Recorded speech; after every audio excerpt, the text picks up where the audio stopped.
Hello everyone, स्वागत है आप सभी का।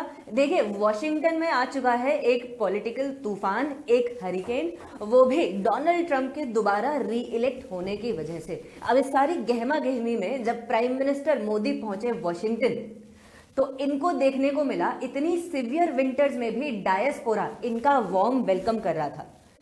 स्लोगन्स चैंट हो रहे थे। आज सुबह की अपडेट है, भारत माता की जय, वंदे मातरम, मोदी मोदी। और इसकी वजह से पीएम मोदी ने एक ट्वीट भी डाला इन सब चीजों को रिकॉग्नाइज करते हुए। अब इस विजिट की क्या इंपॉर्टेंस है, ये सारी जो गहमा गहमी चल रही है मेक अमेरिका ग्रेट अगेन की, क्योंकि डोनाल्ड ट्रंप ने आते ही कह दिया जैसा मेरा पुराना टेन्योर था वैसे ही इस बार भी मैं फोकस करूंगा upon make America great again. Agencies डरी हुई हैं, यूएस एड तक डरा हुआ है, इनके एम्प्लॉयज को एक मेल जाता है कि कल से ऑफिस आने की जरूरत नहीं है, और यहां पर ब्यूरोक्रेट्स भी डरे हुए हैं। इस सारे एटमॉस्फेयर में भारत पर इन सारी चीजों का क्या इम्पैक्ट पड़ेगा, इसके लिए ये विजिट बहुत जरूरी है। तो आप देख सकते हैं पीएम मोदी जी आए, इनका वेलकम हुआ, साथ ही साथ ब्लेयर हाउस पर भारत का झंडा लगाया गया। ये वो जगह है जहां पर ज्यादातर जो बाहर से डिप्लोमेट्स आते हैं, रिप्रेजेंटेटिव्स आते हैं, वो रुका करते हैं। तो जब भी बाहर के देश का कोई आता है तो ऑफ कोर्स एक झंडा लगाया जाता है, और ऐसे ही भारत का यहाँ पर फ्लैग लगाया गया। और ये वो पिक्चर्स हैं जो हमारे डायस्पोरा की स्ट्रेंथ को दिखा रहे हैं। ऑब्वियसली ये होना ही था, 5 मिलियन का हमारा डायस्पोरा है, मतलब 50 लाख इंडियन नंबर्स में, and 50 lakh is actually a huge number. तो ये तो होना ही था, ये वार्म वेलकम तो हमें मिलना ही था। लेकिन इस सब के बीच में इंपॉर्टेंट ये है कि मेक अमेरिका ग्रेट अगेन से भारत और यूएस के रिलेशंस पर आखिर इम्पैक्ट क्या पड़ेगा। क्योंकि जब आप पिछला टेन्योर देखते हो तब आप देखते हो 2017 में कैसे एक टेंस पीरियड था। H1B वीजा के मैटर्स पर एक बहुत ही स्ट्रॉन्ग स्टैंड लिया था। Not just this, trade and tariffs में भारत और यूएस के बीच में बहुत फ्रिक्शंस थे। ये दोनों कंट्रीज जानती हैं इनको आपस में कोऑपरेट करना है, क्योंकि चाइना तो बैठा है राइज करने के लिए। हाँ ठीक है, चाइना की पॉपुलेशन डिक्लाइन हो रही है, लेकिन फिर भी चाइना तो बैठा है। लेकिन इसके बावजूद इन दो कंट्रीज के बीच में फ्रिक्शंस बढ़ते जा रहे थे। इनफैक्ट स्टील और एल्यूमिनियम पर जो टैरिफ लगाए यूएसए ने, उसका इंपैक्ट इंडिया पर भी पड़ा था, और इंडिया ने भी रिटेलिएटरी टैरिफ्स लगाए थे। नॉट जस्ट दिस, देखिए हमारे काफी सारे एक्सपोर्ट्स यूएसए में जाते हैं, लेकिन $6 बिलियन से ज्यादा के एक्सपोर्ट्स को जनरलाइज सिस्टम ऑफ प्रेफरेंसेस का लाभ, इसका बेनिफिट मिलता था। ये एक प्रणाली थी डेवलपिंग कंट्रीज, विकासशील देशों को डेवलप्ड कंट्रीज, विकसित देशों में फायदा पहुंचाने के लिए, ताकि ट्रेड वेड में हमारे ऊपर थोड़ी ड्यूटी कम लगे व्यापार में। लेकिन इसको डोनाल्ड ट्रंप ने पिछली बार खत्म कर दिया था 2019 के आसपास। इसका हमारे ऊपर इंपैक्ट पड़ा था, है ना। तो ऐसा तो नहीं है कि यूएस और इंडिया डोनाल्ड ट्रंप के आते ही बिल्कुल स्मूथ रिलेशंस में आ जाते हैं, ऐसा तो बिल्कुल नहीं है। रिपब्लिकन्स के समय पर भी हमें दिक्कत होती है, लेकिन एक बात जरूर है, यूएसए जब भी रिपब्लिकन्स के अंडर आता है तो भारत और यूएसए के रणनीतिक रिश्ते बहुत अच्छे हो जाते हैं, स्ट्रैटेजिक रिलेशंस तो अच्छे होते हैं। यह आप उदाहरण से देख सकते हो। आज भी पीएम मोदी गए थे, तुलसी गबार्ड जी से मिले। इनको अभी अभी डायरेक्टर ऑफ नेशनल इंटेलिजेंस बनाया गया है। अब ये है क्या, देखिए हर देश में इंटेलिजेंस एजेंसीज होती हैं, खुफिया एजेंसीज होती हैं, ये अपने अपने काम करती हैं, लेकिन इन सब में सहयोग के लिए एक निदेशक चाहिए, एक डायरेक्टर चाहिए। उसी का काम, अलग अलग एजेंसीज के काम को हार्मोनाइज करना ही तुलसी गबार्ड का यहाँ पर उद्देश्य होता है। और जब ये इनसे मिले तब ये बात समझ में आई कि अब ऐसी रणनीतिक पोजीशंस पर भी यूएसए में भारतीय डायस्पोरा बैठा है।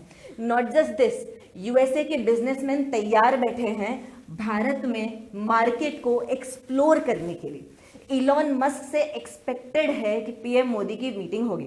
वैसे भी इलॉन मस्क और उनकी कंपनी आपकी स्टारलिंक यहाँ पर लॉन्च करने के लिए रेडी है ना। स्टारलिंक आप शायद जानते होंगे, space to ground direct internet मिलेगा बिना किसी टावर के, सैटेलाइट के माध्यम से, जो इंटरनेट की स्पीड भारत में बहुत अच्छे से बढ़ाने वाला है। तो जिनको हमारे यहाँ पर इंटरनेट में लेटेंसी लगती है उनको एक जवाब मिलेगा, राइट। ऐसे ही बहुत सारे यूएस की कंपनियां हैं।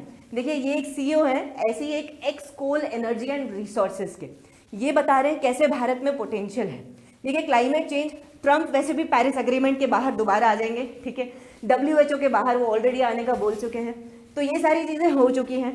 क्लाइमेट चेंज पर जो भी डेवलपमेंट आएगा वो धीरे धीरे आएगा, लेकिन भारत फिलहाल के लिए कोयला और इस टाइप के प्राकृतिक संसाधनों को कंप्लीटली इग्नोर नहीं कर सकता है। और उसमें यूएसए भी हमारी मदद करेगा, कैसे हम ज्यादा ऊर्जा एनर्जी के क्षेत्र में सिक्योरिटी, एक सुरक्षा की तरफ आगे बढ़ेंगे। तो अब मैं छोटा सा आपके लिए समअप कर देती हूँ। देखिए, जब भी डोनाल्ड ट्रंप आते हैं, पिछले कुछ साल में, चाहे ट्रंप हो बाइडेन हो, डिफेंस में रिलेशनशिप अच्छे बढ़े हैं। आप अभी इस बार देखो, एरो इंडिया लॉन्च हुए। अब एरो इंडिया कॉन्क्लेव ने यूएस में 15वीं बार यूएस ने भारत की एरो इंडिया कॉन्क्लेव में पार्टिसिपेट किया। नॉट जस्ट दिस, अपने F-15 फाइटर जेट से लेकर टैंकर्स जो मिड एयर रिफ्यूलिंग में काम करेंगे, हर चीज यहां पर डिफेक्ट हुई है। ठीक है, ऐसे ही 2023 में initiative on critical emerging technologies Bharat और यूएस के बीच में आया कि भैया कैसे जरूरी तकनीक में दोनों आपस में सहयोग करेंगे। ऐसे ही हमारा क्वाड दोबारा 2017 से बना, फिर 2021 में इसकी एक बहुत ही महत्वपूर्ण पहली समिट हुई थी जो बाइडेन की लीडरशिप में, और अभी पिछले साल 2024 में इसकी एक विल्मिंगटन डिक्लेरेशन आई है जो भी बहुत जरूरी है। तो क्वाड अपना काम कर रहा है ना। जैसे पिछले साल की 2024 की डिक्लेरेशन में कैंसर पे काम करने की बात हुई थी। सर्वाइकल कैंसर हमारे यहाँ एक मेजर कंसर्न है, आपको सबको पता होगा। सर्वावैक वैक्सीन आ गई है, जो एलिजिबल हो लगवा भी सकते हो। ऐसे ही यूक्रेन की बात है। देखिए, यूक्रेन के मामले में जो बाइडेन बहुत ही ज्यादा क्लियर थे कि हमें यूक्रेन को समर्थन देना है, लेकिन डोनाल्ड ट्रंप ने अपनी इलेक्शन कैंपेन में ही बोल दिया था कि ऐसा हम ना करेंगे भैया, यूक्रेन का वॉर आप जल्दी निपटाओ, जबरदस्ती रशिया से आप फाइट करते हो, फिर उस वजह से चाइना ज्यादा मजबूत होगा और यूएस कमजोर होगा। नॉर्मल सी बात है। तो यूक्रेन तो डरा हुआ है, लेकिन भारत के लिए अच्छी बात है क्योंकि यूक्रेन एक मेजर मुद्दा बना हुआ था पिछले कुछ साल से, भारत और यूएस में भी और इंडिया और यूरोप में भी बना हुआ था। ये एक प्रॉब्लम थी। सेम जो बाइडेन के टाइम पर आप देखोगे बांग्लादेश में, क्योंकि जो बाइडेन साहब ने बांग्लादेश में शेख हसीना को बोल दिया था हमें तुम्हारा सेंट मार्टिन आइलैंड्स चाहिए, हमें आपका द्वीप चाहिए। अब शेख हसीना ने मना कर दिया। उसके बाद की कहानी आप जानते हो, कैसे कू ऑर्गेनाइज होता है और कैसे एक रेवोल्यूशन आता है, राइट। अब इसके इंडिया के स्ट्रैटेजिक इंटरेस्ट इससे इंपैक्ट हुए, हमारे हित में तो नहीं है। लेकिन डोनाल्ड ट्रंप के आते ही आप देखोगे कि मोहम्मद यूनुस साहब को एक सपोर्ट जो था, एक समर्थन जो था, वो थोड़ा कम हो गया, राइट।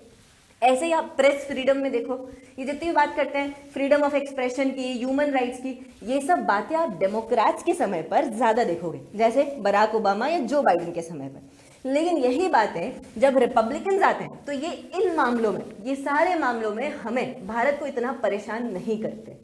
लेकिन वही ये लोग ट्रेड, व्यापार के मामले में परेशान करके रख देते हैं। इनफैक्ट इस बार जब डोनाल्ड ट्रंप इलेक्ट हुए हैं तो आप एक चीज नोटिस करना, हमने हार्ले डेविडसन पर टैरिफ्स और ड्यूटीज को घटा दिया, क्योंकि हमको पता है दोबारा यही बात करने वाले जो ये पहले किया करते थे। ऐसे ही अफगानिस्तान में और ईरान, अब देखिए ईरान में आते ही ट्रंप ने काटसा लगा दिया, है ना। Countering American adversaries through sanctions act, America के दुश्मनों पर सैंक्शन लगाएंगे और जो अमेरिका के दुश्मनों से ट्रेड करेगा उनके ऊपर भी सैंक्शन लगा देंगे। अब ठीक है भैया, आप लगा रहे हो, लेकिन एक इंपॉर्टेंट पोर्ट है चाहबार पोर्ट, उस पर भी आपने सैंक्शन लगा दी और वहां भारत के मेजर इन्वेस्टमेंट्स थे।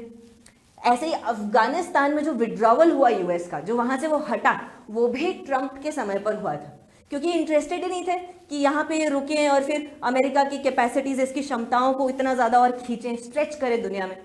तो ये सारे मुद्दे, क्योंकि अचानक से जब आप विड्रॉ करोगे तो आतंकवादी बढ़ेंगे, वो किसको इंपैक्ट करेंगे, कहाँ पे आएंगे, वो पाकिस्तान में हमले करेंगे, हमारे यहाँ पर भी हमले करेंगे। तो ये आप देखोगे इन मुद्दों पर कहीं ना कहीं अभी थोड़ी सी क्लैरिटी आना बाकी है, लेकिन ऊपर के मुद्दे तो अच्छे हम एक्सपेक्ट कर सकते हैं। तो भारत के लिए एक मिक्स्ड यहाँ पर रिएक्शन है। बाकी समिट में क्या होता है ये और आगे हमें बताएगा। बहुत बहुत धन्यवाद, थैंक यू।